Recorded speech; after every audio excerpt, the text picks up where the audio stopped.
Hi, everyone. My name is Constance Jones, and I am an anchor at NBC6 WTVJ in South Florida, Miami, Florida.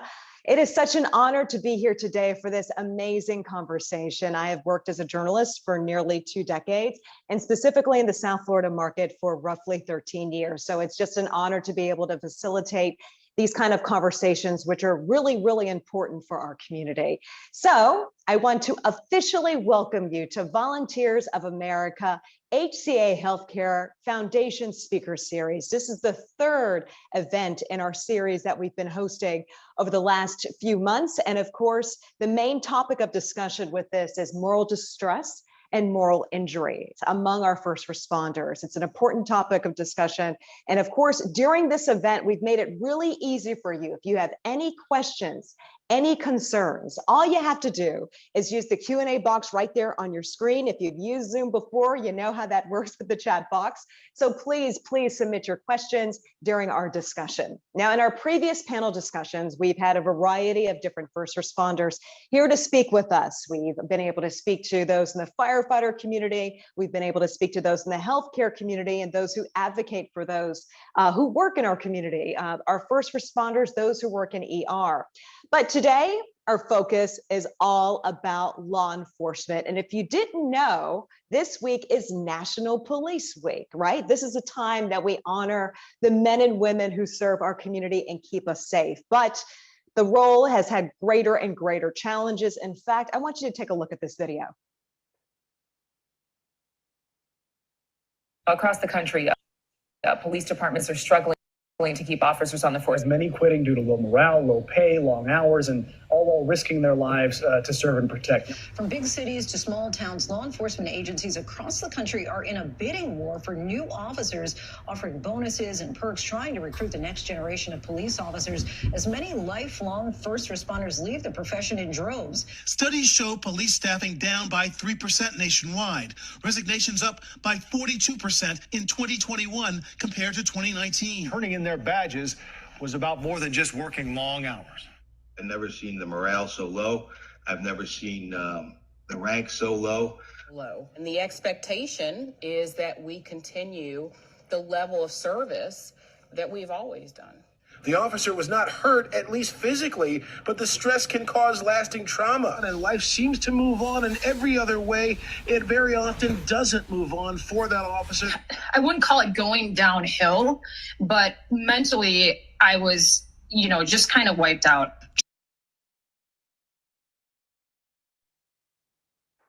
All right, so clearly with that clip that you've probably seen in your own communities, the plain truth is that our law enforcement personnel, they're suffering, right? So what's the solution to all of this?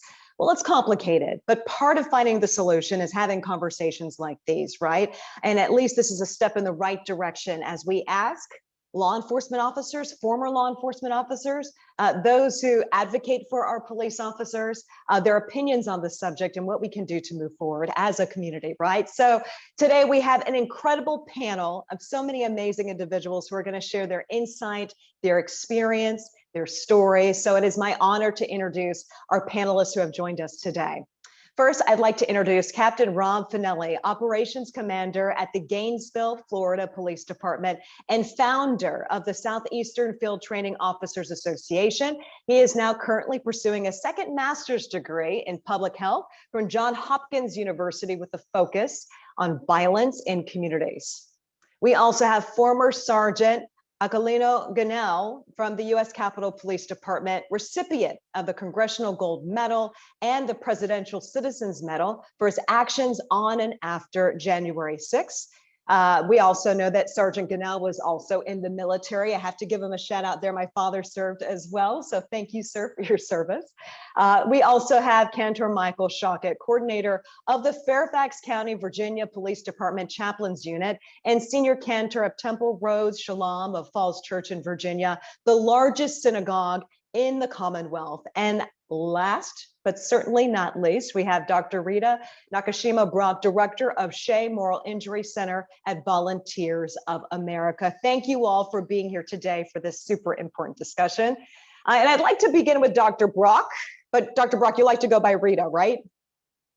Yes, thank you. Yeah. So before we begin, for those who maybe haven't seen the previous discussions and the conversations that you held, can you tell us a little bit about what moral distress, what moral injury is? And for our viewers who may not know, why is this so important to have this type of conversation? Sure. First of all, having moral conflicts is a normal human experience. We have them all the time, and we figure out how to deal with them. We apologize or make amends or something, but sometimes it isn't clear what the right thing to do is, or it isn't possible to do the right thing. And since something that goes wrong that's caused some kind of harm will begin to bother us. And we may lose sleep over it because we can't figure it out. It may start to feel like really uncomfortable. And so we sort of are haunted by like a morally difficult experience that we can't solve. And sometimes those things can accumulate, like if you're in a job where that happens a lot and you start to accumulate a big load of these moral distress, it's called moral distress because you're in some kind of distress about a moral problem. And then if you have a lot of those, or if you have something cataclysmic, like January 6th or 9/11 or something really huge happen that just completely rocks your sense of who you are and your meaning system, then you can have what's called moral injury, which is it involves an identity crisis, and people will walk away from careers or even die by suicide because they can't figure out how to live anymore. So that's what moral distress and moral injury are. And people who do high risk work that is of service to others tend to be idealistic. They tend to want to be of value in society to other people. But if their jobs are high stakes, like law enforcement is, then they are at very high risk for having profound moral challenges that really eat at them and haunt them and make it really difficult for them to show up to work as their best selves. So I want to make clear that neither moral distress nor moral injury is a disorder. It's an ordinary human experience to a devastating life event, and so our approach at Volunteers of America is not to think of it as a mental health problem, but to think of it as a harm to your soul, to your spirit. All right, Sergeant Gunnell, I'd like to ask kind of my first question to you as far as what you've experienced. As we know, as a police officer, Capitol Police officer during September or January 6th, I should say, you were defending the building, you were defending our public servants that were there, but you were also just fighting for your own life. We know that you sustained injuries that you have been recovering from and injuries that we can't see. Can you tell us a little bit about how the events of that day changed your life and also why you feel like it's important for you to share your story? I mean, thanks for having me in this important discussion. Regarding my experience, I never intended to be outspoken about anything in relation to what happened to me, but given the fact that a couple of weeks after January 6th, a lot of our elected officials began to spin the bottle and spin the narrative, I felt compelled to come forward. I wanted to do it right away, but because of fear for retribution or concern about my wife and family, that kept me quiet for a couple of months. It was until later on that I saw Officer Harry Dunn being more outspoken about it and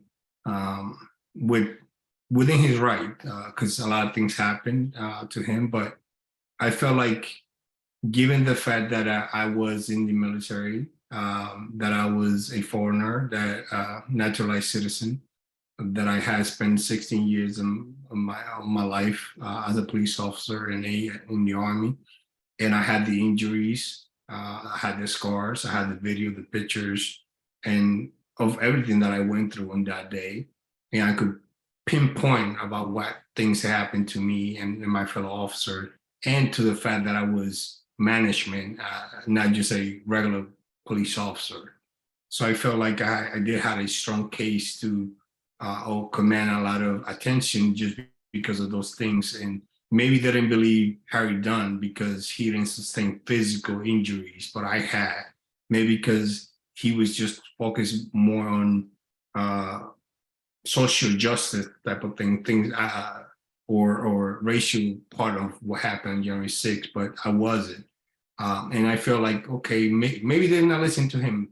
Let me come forward. And I demanded to speak, and I got a chance on January 6th to tell my story. A lot of things I have said since are 100% actual things that happen.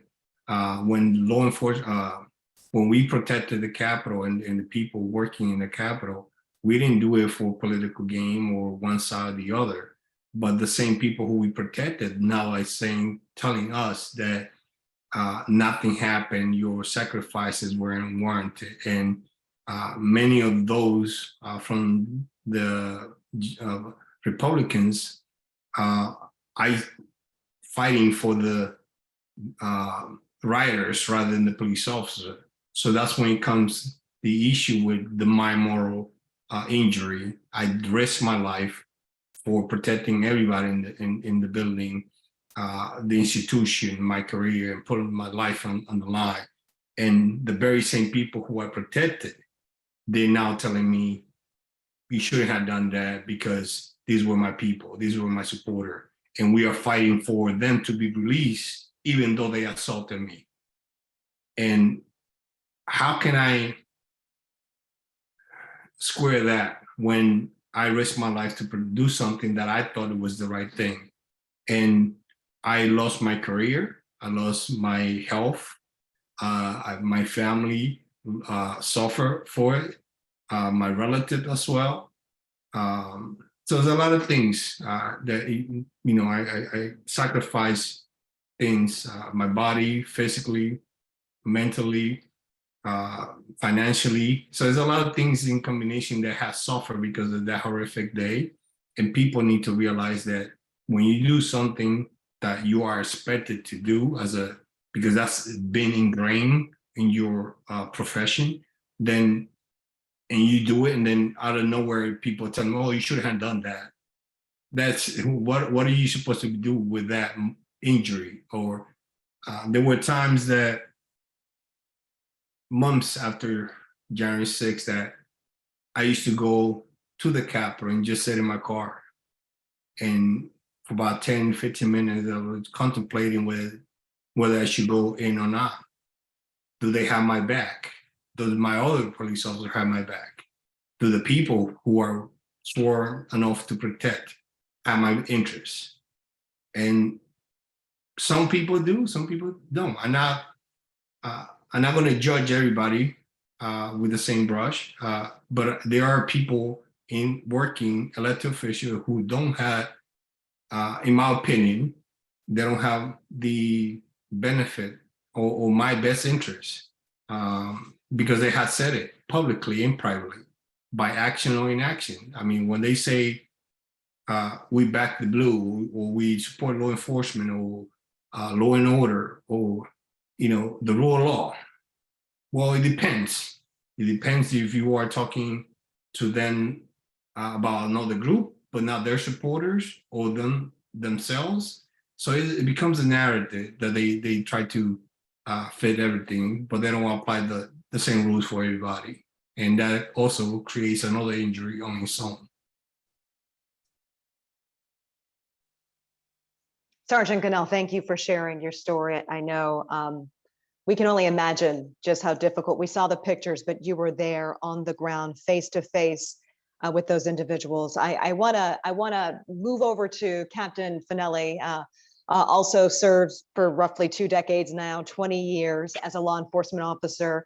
Maybe not to the intensity of January 6th, but you've seen the day-to-day operations at local police departments. You've seen the pressures, the long hours, not having enough personnel, the issues, the blue tape that you have to go through sometimes, right? All of that can take a toll, working in the overtime.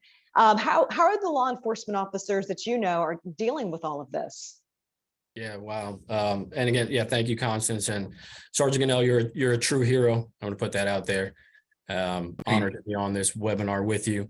And I think, Constance, I think there's a misconception, right? I mean, we have to realize that what ends up on the news is probably less than 1% of what a law enforcement officer deals with. I've been to my fair of shootings, been shot at, right, fights, knives pulled on me. And, just to give you an idea, we're a relatively, small agency, mid-sized to small agency, 185 sworn here. And our call numbers, we go to over 930,000 calls a year.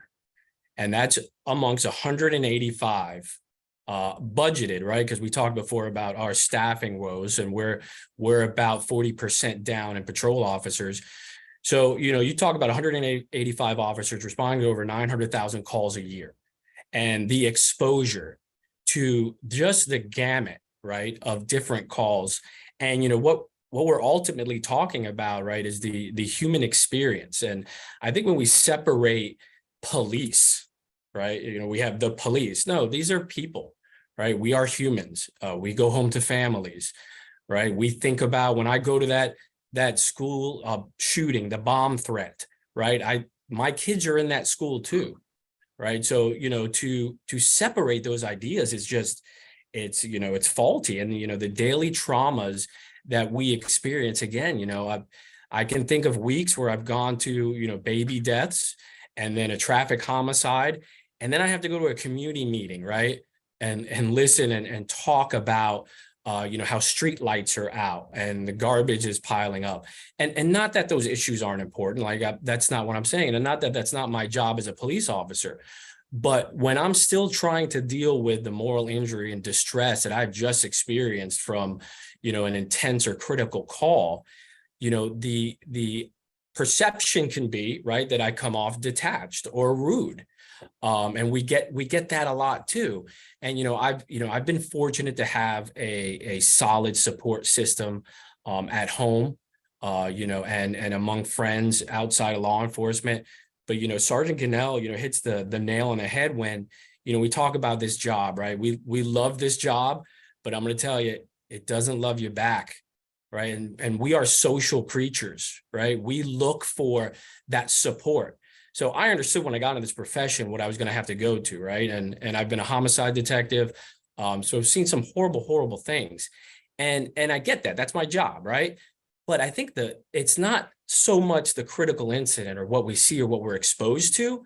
It's the response from what should be our peer support system.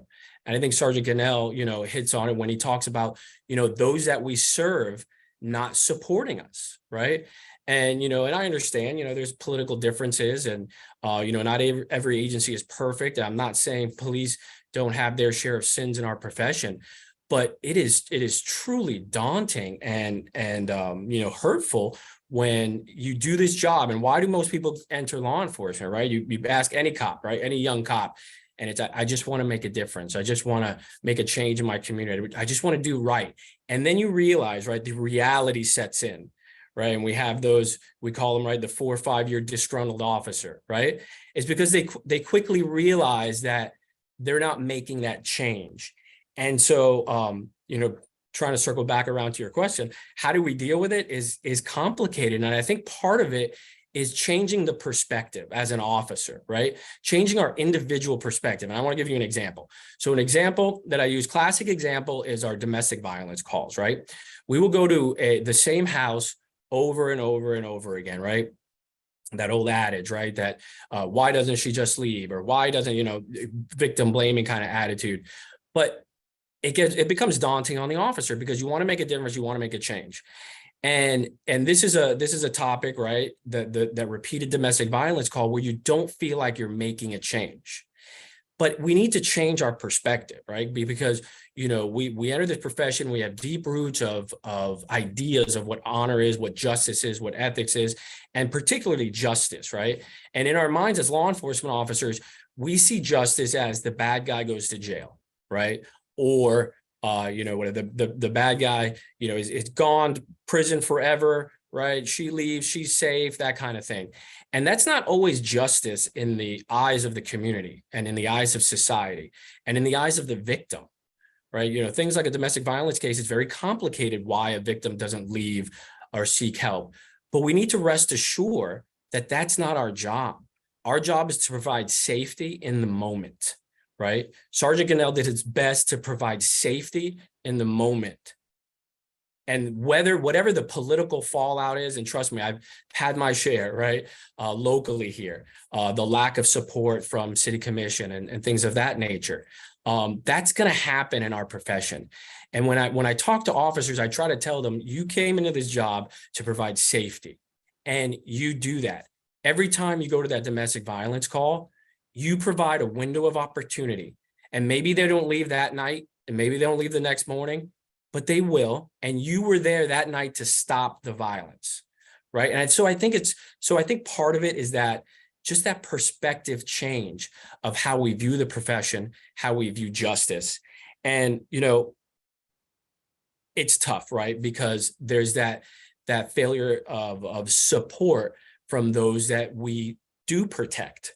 But sometimes I think we have to just remind ourselves, right, that justice is in that mindset of providing safety, doing our jobs, you know, with the highest ethics and morals, and knowing at the end of the day that we did a good job, and relying on the support system that we do have, because we know we're going to get it from our bosses, and we're going to get it from our politicians.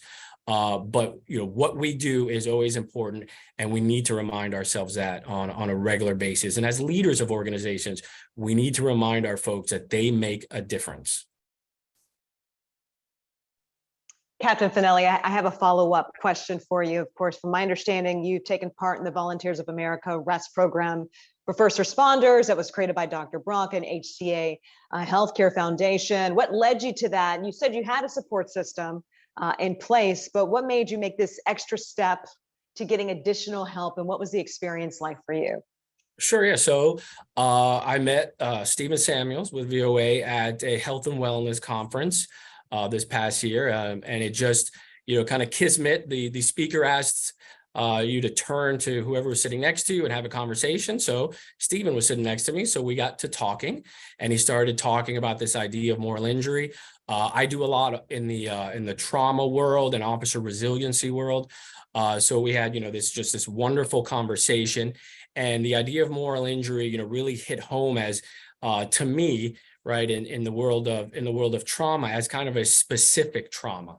And so you know, he invited me to take part in one of the peer support sessions. And you know, as a leader, right, I gotta talk the talk and walk the walk. So I logged on. It was an absolutely wonderful experience. You know, and I think the important part of it was one, the mindfulness, right? The encouragement to have mindfulness, you know, the breathing techniques. And I think one of the biggest benefits was just being able to talk to somebody who, yeah, you know, a complete stranger, but that was good, right? Like, there's total anonymity, right? There's always this concern when we try to get officers to talk and share their experiences, right? That there's going to be backlash, right? That they're going to be labeled, that there's going to be stigma, right? That they're going to get a not fit for duty kind of label.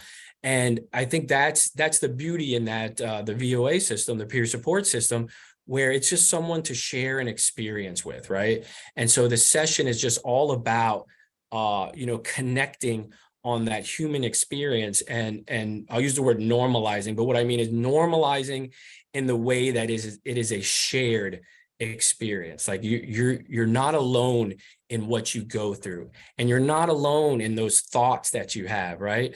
Because I can tell you, you know, in every incident, an officer has doubts and blame, you know, especially in critical incidents and use of force incidents. You're always wondering if you did right, and you're always wondering, you know, is that microscope going to be focused on you? And are you going to, you know, reap some horrible repercussions that are totally unintended? And there's always that question. So, you know, just sharing that experience is just truly powerful. Yeah. So, right, I gotta walk the walk, right, as a leader. So it was an absolutely phenomenal experience.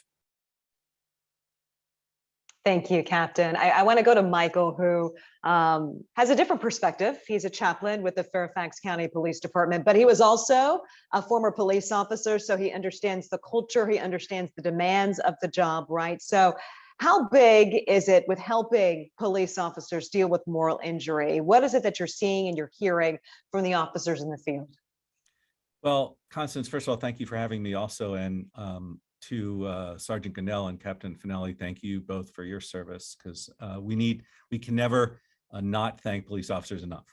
I think that also helps with moral distress as well, is knowing that that our police officers are part of the community and making sure they feel embraced in what they do.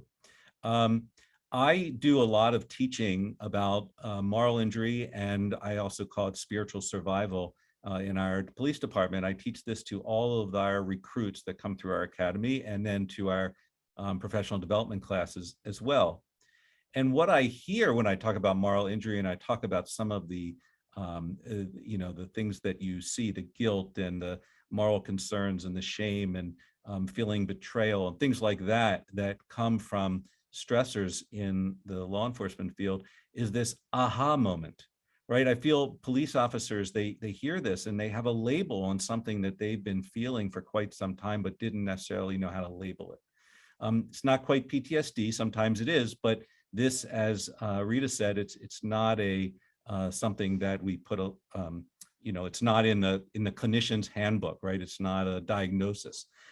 It is something that happens to us that we need to now try and control. And it's part of who we are as a human being. As Captain Finelli said, we are human beings, and our human spirits can be injured when we see these things, critical incidents, and also the cumulative stress that Captain Finelli mentioned as well. I teach in my class that because we're human beings, we have, in many ways, look at it this way, we have 3 bank accounts within our souls. The bank accounts, one is our feeling of how do we feel about God, how do we feel about humanity, and how do we feel about ourselves? Those are the 3 bank accounts. And when most of these police officers join a police department, and as the captain said, they come because they want to make the world better. And they're usually people of upright morals, and they have the highest meaning in their life when they start the police academy. And then they handle all these toxins, these street incidents, the critical incidents, the cumulative incidents, all the things that are the daily stressors, as well as the big things where you go from 0 to 60 in just a moment's time. And what happens is, these bank accounts, which were overflowing with goodness, you feel good about humanity, you feel good about yourself, you feel good about God, start to get smaller and smaller because they're taking withdrawals out of their bank account when they handle all these toxins on the street, and they're not replenishing their spiritual bank accounts, right? They're not putting deposits back in. They're not taking care of themselves or seeing people or talking to clinicians or talking to chaplains. And so what's happening is they're becoming spiritually depleted, and that's when we see this moral distress and ultimately moral injury. So I teach the officers that they need to take care of their spirits. And if they do that, then hopefully they will be able to, when they retire from this profession, smile that they've actually made the world better, that they have helped and made the world better. But they have to take care of themselves. And then they need people like us, chaplains, like our mental health clinicians and our peer support officers, to help them through these times by cheering them on, by embracing them as part of the community, and as a chaplain, helping them maybe through rituals to restore the sacred in their life, which they might have lost. Michael, I'm interested to know if you're familiar with the Struggle Well program. It's designed not just for the law enforcement personnel, but also for the family members, for those who you work with. Can you tell us a little bit about that and your involvement? Well, I don't actually have personal interaction with Boulder Crest, although our department does utilize Boulder Crest as well as other similar retreat centers where police officers can go and they work with peer supporters and chaplains and clinicians to help them through the struggles that they faced. We have something local to us in Harrisonburg, Virginia, which is very similar to Boulder Crest, except it's just a 2 or 3 day thing as opposed to Boulder Crest, which I understand is more of a residential place. But the idea is to go and share the experiences with others, to hear that others have had the same experiences as you, and to work through that. As you mentioned in the introduction, I was a police officer myself in Baltimore City back in the 1980s and experienced quite a number of traumatic critical incidents, working in a community that it felt like every day we were going from major call to major call. And one of those calls was a shooting that I was involved in where my partner was shot. And that was over 30 years ago. And I still had difficulty over all these years seeing the events of that particular trauma happen right in the forefront of my mind. When I would think about it, it would be in full color. I was totally devastated by that incident. My partner lived, thank God, but it was traumatic for all of us on the scene. It's the first time you have a shooting and your world changes. And I went to this seminar, which is similar to Boulder Crest, but I went to this seminar for police officers, spent 3 days there and in various meetings. And in one of the things that helped me a lot was eye desensitization that helped me understand what happened, that normalized it, and helped me help those memories become more translucent and not right at the front of my brain, but really in the background, and help build my resilience to that. So I fully support the programs like Boulder Crest, and I hope that more and more departments send their officers that have been involved in critical incidents to those places. All right, thank you, Michael. And speaking of programs, I want to speak again with Rita just about dealing with maybe the stigma that's attached to going out there and getting help and support, especially for those in law enforcement when you're supposed to be the hero of the day, right? It takes a lot, and maybe it's something that they don't want their peers to see, or maybe something they have to admit to their family that they need help. But with Volunteers of America, the program that you helped to start, of course, there's a way around this. Yeah, it's I think there are two things that are really helpful for people struggling with moral injury. And I don't know a moral human being that hasn't occasionally had something really horrible happen to them and need to process it. One is that it's very isolating to have those kinds of feelings of shame or guilt or outrage at betrayal. They're painful. So it's possible to sort of stuff them and try not to go there and not deal with them, and to keep putting one foot in front of the other. And high functioning people can do that for a long time. But if those feelings don't actually get processed, if there isn't a chance to unload them, they just stay in you it's sort of like Mike said, your good stuff gets depleted and the bad stuff gets crammed down in there on top of what's good that's left. And so one of the useful things about our program is you can come and unload. There's nobody there to judge you, to fix you, evaluate you, or even argue with you. It's really about empathy and understanding each other and supporting each other. And that's really, really important. And then the second thing is that once you can do that, then you can get a perspective on your experience in ways that help share what you're experiencing and process it. It's really hard to cope with it all, and it will become an unbearable burden. And we have time in a small group with other first responders that's just simply facilitated by a first responder or two. And there's something about the group sharing and your capacity to not only share your own experiences, but hear someone else share theirs, that actually also gives you a sense of empathy and perspective on your own experience. And there's something, I don't know exactly, but there's a chemistry there that happens in the small group itself, that at the end of the hour, you feel better, but you didn't have to do that work yourself. It's sort of like therapy is one-on-one, and you have to do the work yourself to fix yourself. even the therapist can give advice and know some things to suggest, but ultimately you have to do that work yourself. And in a small group, somehow the whole group does work. And at the end, people may not even know how they got to a better place, but they're at a better place. And so I think those two things are really valuable about our online program, is that you're not alone, but you also get to bring your own experience and process that as well. All right, Rita, thank you. And I kind of want to follow up as we're talking about the stigma attached to needing help.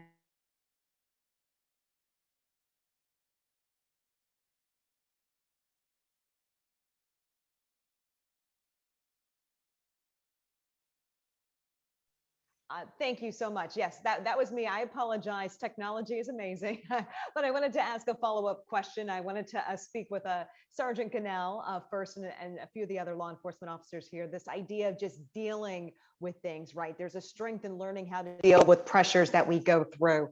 And I remember I mentioned my father was in the Army, and he would tell me, oh, there was no such thing as PTSD in my day as an Army Ranger.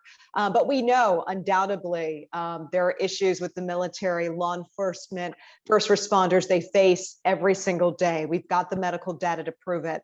So how do we come to terms with the word of getting help without seeming weak? How do we break that stigma? And Sergeant Cannell, you have been so courageous to share your story so publicly. How do we fight that stigma?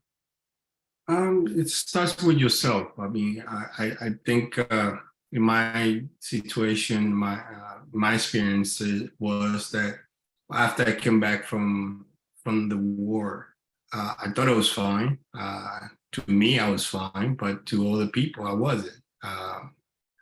Especially my relatives and my close family, they noticed the changes. I went to the Army overseas at 25 and come back as a mature person that was numb to certain feelings or indifferent to certain situation, like kind of like what Captain Rob was saying. You get used to, you come across some of the things that you become numb to it, or because you don't want to deal with it, you don't want to feel nothing because you see it a lot of times. And if you do attach yourself or put an attachment to that, then you're going to be feeling even worse. So you try to numb it.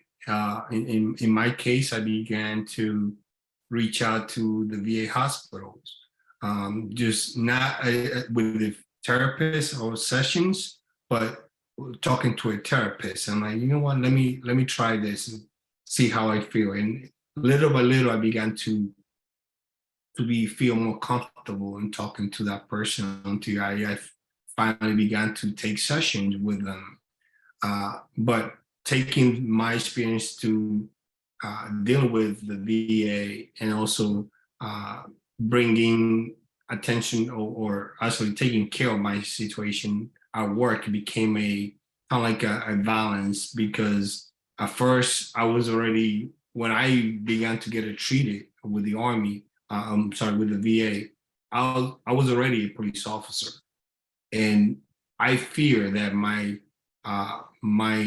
position as a police officer will be jeopardized if I bring it up to my chain of command or to OHR, to the point that I even inquire about it and say, you know what, I have a friend, I'm not going to say who, but I had a friend, he wanted to know whether seeking mental health therapy, would that be a problem with retaining work?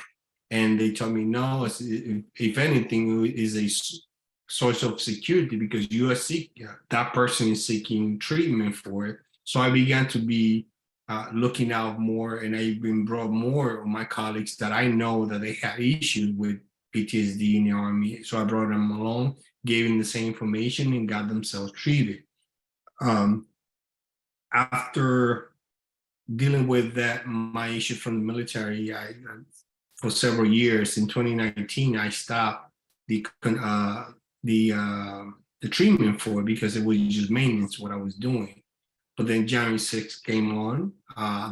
All my PTSD from the Army came back on January 6th, on top of whatever trauma I experience on January 6th where I had multiple people assaulting me at the same time. I almost lost my life multiple times by different individuals. It was claustrophobic, total chaos. But dealing with some of those things in the past led me to begin dealing with it before January 6th. I knew it was compounded, that it was getting worse, to the point that even one day when my son was trying to help me do something, I snapped at him for no reason. So I knew that I recognized, like, no, I can't keep being doing that. He did nothing. He was just trying to help me. And therefore, I called back the same therapist that I was dealing with in the past. Unfortunately, that therapist, because of COVID-19, they had limited space to see me. So I ended up with a different one. But the mere fact that I recognized my symptoms and that I needed help, that's the first step that I had to let people know that once you recognize that you do have a problem, then the next step will be a little easier, because now you could find out the support that you need. Family-wise, is to have it around you is a good support. I could tell you now that had I not had this family support and the vigilance of my close family, I don't think I would be here, because after January 6th, it was dark times for me with invasive thoughts about harming myself. Not because I didn't want to, but just the lack of impotence, feeling impotent, and the moral injury. Like, how did I survive this? And now, Officer Signey, why did Michael Fanon took my spot and he got dragged, and then when I come back, he's already out there. On top of my injuries I already sustained, he sustained more injuries. That guilt, that had I not gone to relieve myself in the bathroom, he would not have been hurt. He would not have been susceptible to the punches, to the heart attacks, and the tasing, all the stuff. Because literally he took my spot. So I do feel guilty about it. I told him about it a couple of months ago, and he said, "I forgive you," shaking my head and everything. But the guilt's still there. I come to terms to deal with it a lot better.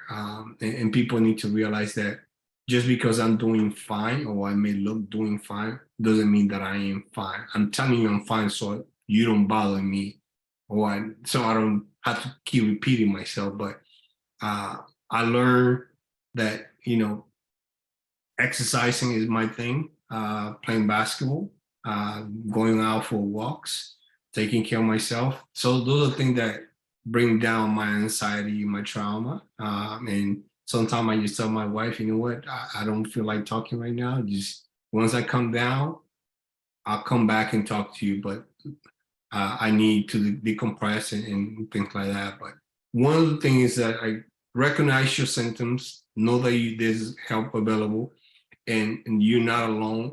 And even if it is just listening to somebody for 5 minutes or 2 minutes, that's a beginning for you to become better.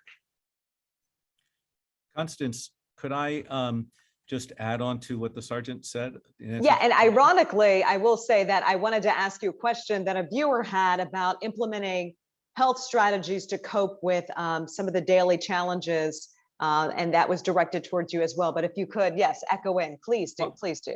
I think what Sergeant Gunnell just said, which is really important about changing your own attitudes on how you approach what help is available to you, is important. But we also have to change the culture of law enforcement too. And it has to start with the leadership, that the leadership of our departments have to recognize that moral injury and that all of the things that Sergeant Gunnell just mentioned and we're talking about are things that are in fact present in every law enforcement agency, whether it's a large city or a small town, right? This is law enforcement these days.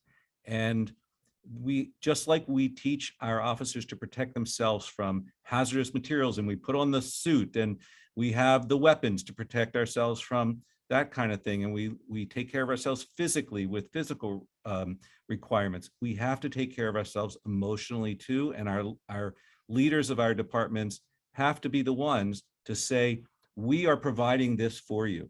In our department in Fairfax County Police, Virginia, we our mental health clinicians check in with each and every officer on a basis, a yearly basis, to make sure that they're doing okay. They have an emotional welfare check, if you can call it that.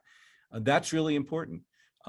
We have a whole division, a health and wellness division, that is set up to be there for officers, for both from the mental health clinicians to the chaplains like myself and to our peer support team.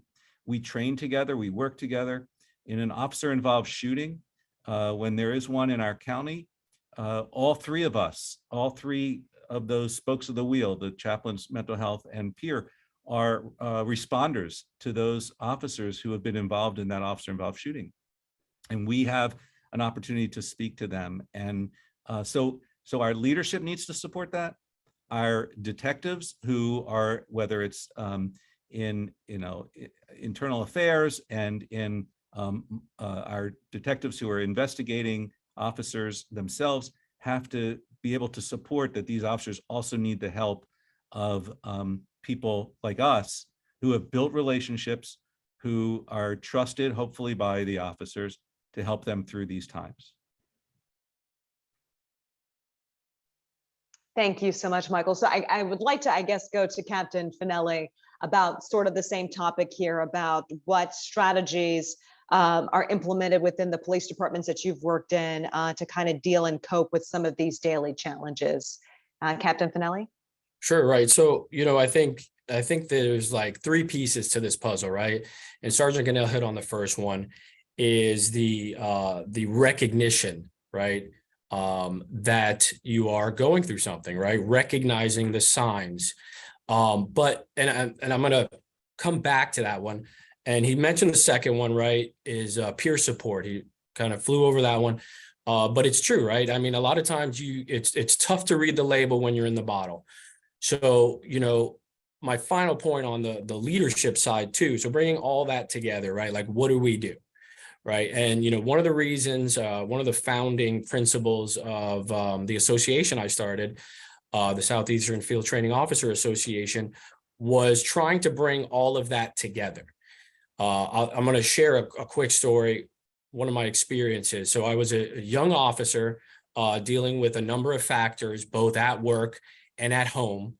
Had a brand new baby on the way, right? Our first child, just wed only 2 years prior. So we married, went through the police academy, right? And here I am getting my zone assignment on the same day my wife tells me that we're expecting our first child. So a lot going on, right? Financial pressures, and oh my gosh, there's a baby on the way.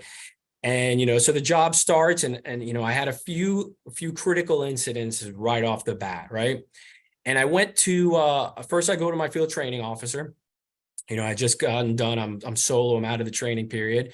They weren't much help, to be honest. Weren't much help.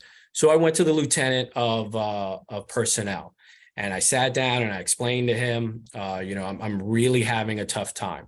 I mean, and I used some of the buzzwords, right? Hopefully to get his attention. I was like, listen, I'm feeling depressed, right? Like this, I'm having a tough time. And try to, even right now, I'm having a hard time explaining the emotions and the feelings that I was going through, but I was in distress and I was reaching out. And, his response was pretty much, yeah, buddy, walk it off, right? Like you're a cop now. It's going to happen, right? You don't want to get that. I think he actually told me something to the effect of, you don't want to get that label so young in your career. Now that's a failure in leadership. So, one of the things that we want to do at CEFTOA is we really want to start at day one. We're trying to go into the academies too, but I think, we train our officers to respond to critical incidents, right? We train for the shooting, right? You move and shoot and you cover and all of these tactics, but we don't train them for the aftermath. We don't train them for the experience, the emotions that will be felt, right? And it boggles my mind that we're not incorporating these ideas into our field training programs, and I think, that is an important part to change culture in an agency. If you want to change culture in your agency, it starts in your field training program and your line supervision, your sergeants, right? The guys that are out there running their squads. And I think we really missed the boat on that. So something that we do is we incorporate, right, the idea of resiliency, the idea of trauma, the idea of moral distress, and not only recognizing it in yourself, but, recognizing it in others. And then hopefully, right, we have a peer support program, as well as, our EAP stuff and our employee assistance programs that often get a bad rap at agencies because of the stigma behind it or because of the lack of trust. So that's another thing with leadership. You've got to, again, I went to a session, right, because 20 years I've dealt with a lot and it was very helpful. And I plan to go back, and there's nothing wrong with that, right? I'm a captain over 100 officers, right? I've seen it done a lot of things, and I will share my story with every officer, and I will encourage them, get that support system, recognize these things in yourself before you turn to alcohol, right? Before you get the divorce. I mean, there are reasons why our profession sees such high rates of alcoholism, high rates of divorce, high rates of depression, right? And it's because I think that we don't prepare our officers. We have a saying at CEFTOA, it's we want to, and I stole this off a bumper sticker I saw on a semi on the highway, but I saw this bumper sticker and it says, "We hire you to retire you." And I don't know if we always have that mindset in this profession. So I say, let's not prepare an officer for their critical incident. Let's prepare an officer after 30 years to retire happy, healthy, and well. Strong words there, Captain. Thank you for sharing that. We're running a little tight on time, but I would like for Michael and also Sergeant Gannell to weigh in on any final thoughts, and you too, Captain Finelli, in about 30 seconds or less, because time is a little tight, before we go to Rita with some final thoughts on what the future of policing is. And we'll start with Michael, if you could. Well, I think the captain really just hit the nail on the head. And I wish that we could get the police organizations to push out these programs like Captain Finelli talks about, like we teach at Fairfax County, that teach you how to protect your spirits. And I think one of the problems and what's stopping our departments is, especially as a chaplain, or we talk about spiritual things, that they think it's religious and therefore they think it could cross the line. And I really stay out of religion, even though that's my profession. But when I'm dealing as a chaplain with police officers, I'm dealing with the human spirit. And that's really important that we teach officers, especially those in leadership, that we have something to teach our law enforcement officers that help them through their careers. And as the captain said, retire happy. That's what we can do. And if we can model those programs for, say, the IACP, the International Association of Chiefs of Police, and then other departments can pick that up, that could be a huge, huge benefit for our law enforcement world. And I think as a sergeant, both in the Army and as a police officer, the way I approached things was that I need to be able to recognize some of those symptoms, not only myself, but also on my peers. If, like Captain Finelli mentioned that his captain at that time, or his supervisor, he went to his supervisor and that supervisor failed him, not because he was uncaring, but he didn't know what to do, perhaps, or because back then there was no recognition about some of these trauma or injuries that we deal with nowadays, or that we have come to know that they exist. So as a supervisor, we need to do a better job, because when those betrayal, when those situations where your morals are injured, if those remain untreated, it becomes a a sword in a bad way is going to hurt you even more as an officer, as a responding officer, and you cannot do your job efficiently if you cannot protect yourself. It's kind of like one of those things that they tell you when you're flying, put your mask first so you can help others. If you cannot do that yourself, then you are a liability. So I think people need to, we as a society, we need to recognize that and not chastise or ridicule some people when they do come forward and stating that they have a emotional or mental trauma, because it's bravely enough for them to acknowledge that they have a problem, and then you as a peer or your supervisor is downplaying what you're going through when you are begging for help.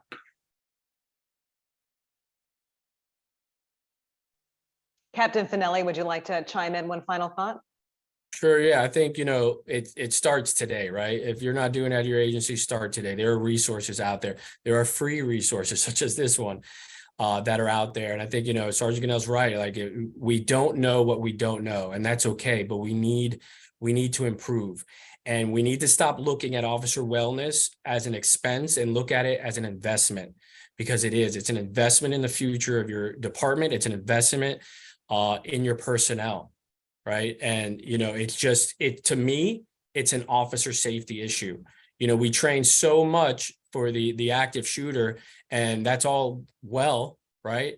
But the fact is, we're more likely to die of a heart attack within 5 years of retirement because of the stress of this job. So to me, it's an officer safety issue, and I think it needs to be viewed as such. So Rita, I'd like to close out the discussion with you about the program offered through Volunteers of America. Is it really anonymous, and really who can participate? Anybody who considers themselves a first responder, including law enforcement, firefighters, dispatchers, ER, EMTs, all of are welcome to use the program. It's free. It's confidential. No one has to know what happens in the groups. And the last word I would say on this is that moral injury, moral distress are extremely painful feelings. It's one of the reasons they're so hard, even on your body, not just your soul and your spirit, but your body. But it's also a sign, that level of emotional pain is actually a sign that the good part of yourself that wanted to do good things in your community wants out. It's fighting to get past all of the burden that you're carrying. And the only way to get back to that sense of a self that cares deeply about yourself, your community, your family, is to have the courage to face into that pain and process it. And so our program, online program, is one possible way to do that. There are obviously other great programs that help, but that is necessary to resilience, that capacity to know when you're hurting and do something about it.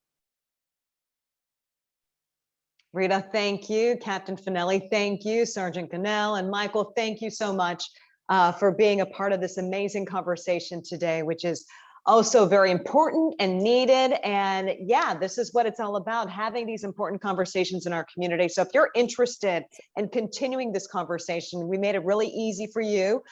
Dr. Brock, Rita, she is available on Monday, May 22nd at 7 p.m. I think the link was scrolling there as well in the chat box. So make sure you click on that link so you can have these further discussions. And of course, if you know anyone who could benefit from this as well, please copy that link over and send it to them. All right, thank you again for joining us today. Have a great day.